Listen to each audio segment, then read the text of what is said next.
This is Tom Kowalski reporting on the Detroit Lions from the Palatial M Live Studios on May 9th, 2011. And now that the draft is over, a lot of Lions fans are worried about the Lions' inability to fill some needs at cornerback and obviously at outside linebacker. What was interesting during the draft process is that both Jim Schwartz and Martin Mayhew, I think, made a point when they said, this is not the finish line. We still have time to fill some of these needs.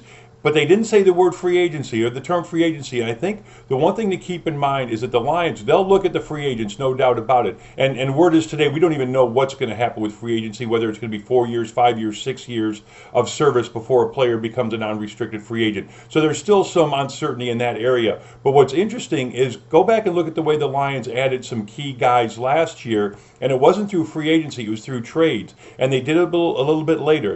In training camp, they picked up a guy like Lawrence Jackson through a trade. They got a trade with Denver for Alphonso Smith. So don't automatically assume that some of these holes are going to be filled by free agency. I think the Lions are going to take a look at some of these rosters and look at the draft and say, okay, these guys have to get rid of a corner. These guys have got too many outside linebackers. Are they willing to trade for something? Now, maybe it'll be a player that the Lions want to deal, or more likely it's going to be a draft pick. But again, don't assume that the Lions are going to fill some of these needs through free agency. They just might do it through some trades down the road, especially when we have a better grip on exactly who's going to be a free agent and how much these things are going, how much movement there's going to be in the league. So again, the guys who are going to fill some of those spots may not be free agents. They might be guys who are still on other teams. This is Tom Kowalski reporting on the Detroit Lions from the M Live Studios, May 9th, 2011.